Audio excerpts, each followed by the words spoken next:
안녕하십니까. 새우망을에서 수학을 가르치는 최준영입니다. 자, 오늘은 2025년에 실시되었던 경교고 1학년 1학기 중간고사 문제를 한번 풀어보도록 하겠습니다. 자, 이제 이 문제 같은 경우에는 제가 이제 2차 함수의 최대 최소 문제를 좀 분류를 할 적에 이렇게 범위가 한쪽만 미지수인 문제라고 이제 제가 이제 명명을 하거든요. 자, 범위가 한쪽만 미지수인 경우에는 여러분들 어떻게 범위를 잘 나눠야 하고 어떻게 문제를 세팅을 해야 될지를 좀 설명을 드리도록 하겠습니다. 자, 일단 먼저 이 2차 함수를 대충 한번 그려보세요. 지금 2차 함수 fx가 fx라는 언급은 없지만 이 fx가 축이 지금 얼마인 상태입니까? a인 상태죠. 그렇죠? x는 a. 괜찮아요? 자, 여기까지 이제 세팅을 했으면 이제 절반은 왔어. 자, 두 번째. 지금 0 이상 b 이하라고 했는데 a가 애초에 자연수라 그랬으니까 당연히 0은 여기에 있었겠지, 그치? 여기에 x는 0을 표시해 놓습니다. 자, 그러니까 실제로는 이 왼쪽은 그려지지 않는 거나 마찬가지인 거지, 그치? 이쪽을 지우셔도 돼.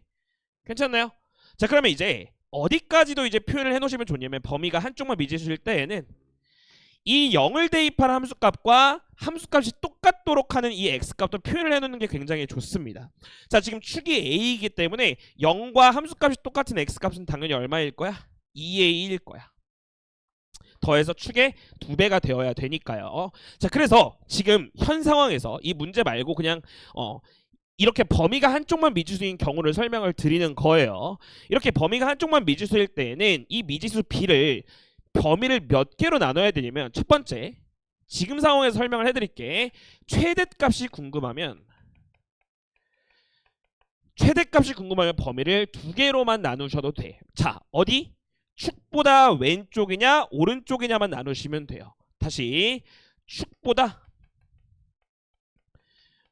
작냐 크냐라고 말씀을 드릴게. 축보다 작은지 큰지 만 여러분들 뭐 하시면 돼? 케이스 분류 하시면 되겠다는 얘기야. 자, 그러니까 축보다 만약에 작았다라고 한다면 최대값은 얼마가 되는 거예요?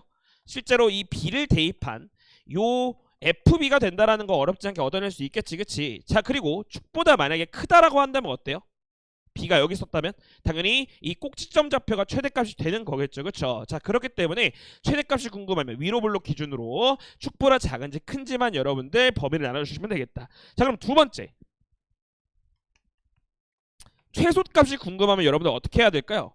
최소값이 궁금하다라고 한다면 범위를 또 2개로만 나눠보시면 되는데 무엇보다 작냐 크냐로 나누시면 되냐? 이 0과 한쪽 끝과 함수값이 똑같도록 하는 x값 있죠, 그쵸? 얘보다 작냐 크냐로만 나눠보시면 돼. 자, 그래서 실제로 얘보다 작으면 어때요? 최소값은 당연히 a 0을 대입한 거겠죠, 그쵸? 얘보다 크면 어때? 당연히 이 b를 대입한 게 최소값이 되는 거겠지, 그치? 이해되시나요? 자, 그렇기 때문에 이 상황에서는 2a보다 작은지 큰지만 여러분들 나눠보시면 되겠다라는 거. 자, 그런데 지금 이제 문제에서는 최대값 9를 가진다라고 이제 명확하게 나와 있으니까 케이스를 몇 개로만 나누면 되는 거예요? b가 축보다 작은지 큰지만 여러분들 정확하게 나눠주시면 되겠다라는 거. 자, 그럼 이제 문제로 한번 들어가 봅시다. 첫 번째, 만약에 b가 0보다 크고 a보다 작거나 같았다라고 한다면 최대값은 얼마가 되는 거예요? fb가 된다라고 설명을 드렸었지, 그치?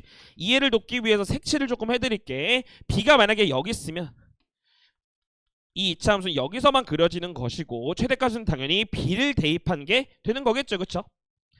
자, 그럼 실제로 이제 이 최대값이 얼마다? 9다라고 얘기를 했으니까 한번 대입해 봅시다. b를 대입하시면 마이너스 b제곱 더하기 2ab가 될 것이고, 괜찮아요? 자, 이 녀석 인수분해 할 수 있겠지, 그치? b로 한번 묶어보시면 2a-b, 이 녀석이 얼마였으면 좋겠다? 9였으면 좋겠다, 이런 얘기를 하고 있는 거야. 자, ab는 자연수이고 이 부등식을 만족을 시켜야 되기 때문에 일단 아무 생각 없이 뭐를 써봅시다. 순서상을 한번 써봅시다. 1, 9 가능하겠고요. 3, 3 가능하겠지, 그치? 9, 1 가능하겠죠, 그쵸? 자, 그러면 이때의 b값은 이미 결정이 됐으니까 우리 옆에다가 a값만 좀 빨리 써놓읍시다. a는 b가 1일 때 a는 5네요, 그죠? 자, 요 부등식 만족합니다. 자, 다음 b가 3일 때는 2a-3이 3이어야 되는 거니까 a는 3이네요, 그죠? 괜찮나요? 자, b가 9일 때는 a가 5여야 되네요, 그죠? 어렵지 않겠지, 그치? 자, 그런데 이때는 B가 9보다 어때? B가 5보다 어때? 당연히 더 커져버리게 되기 때문에 이 상황은 안 되겠다라는 것을 여러분들이 지워버리시면 된다는 얘기야. 넌 안 돼. 이렇게. 이해되시겠죠? 그쵸? 자, 그래서 일단 나온 순서상은 몇 콤마 몇? 여기 위에다 써봅시다. 1, 죄송합니다. 5,1과 누가 되는 거예요? 3,3 이렇게 두 가지가 된다라고 여러분들 1번 상황에서 써놓으시면 되는 거겠지. 자, 이제 2번 상황으로 넘어가 보도록 할게. 자, 2번 상황은 일단 B가 축보다 클 때를 얘기를 하는 거야. 자, 그러니까 축보다 B가 크다. 자, 그런데 애초에 문제에서 B가 2A보다 작거나 같다 그랬으니까 일단 2A보다는 작거나 같다도 여러분들 범위에 써놓는 게 좋겠지, 그치? 자, 그럼 이때의 최대값은 어떻게 되는 거예요? 아까도 말씀드렸지만 꼭지점 좌표. 자, 다시 한번 색칠해 보도록 할게요. 만약에 B가 여기 썼다라고 한다면 괜찮니? 어디에 색칠되는 거야? 함수가? 여기에 색칠되는 거겠지, 그치? 괜찮아요? 그렇기 때문에 최대값은 얼마다? 축을 대입한 FA겠다 여러분 설명할 수 있어야 돼. 자, 그러니까 최대값은 얼마? FA가 될 것이고 실제로 A를 대입해보면 어떻습니까? A제곱이 되는 거네요. 그죠? 이 A제곱이 9였으면 좋겠는데 A는 자연수라 그랬으니까 A는 3이 될 것이다. 어렵지 않게 얻어낼 수 있겠지. 자, 그 상황에서 B의 값의 범위는 당연히 3 이상 6 이하일 테니까 순서상은 여기 위에다 적읍시다. 3,3 3,4 3,5 3,6 이렇게 네 가지가 가능하겠지. 그래서 모든 순서상은 2 더하기 4 해서 6개. 그리고 지금 3,3이 뭐 한다라는 게 보여요?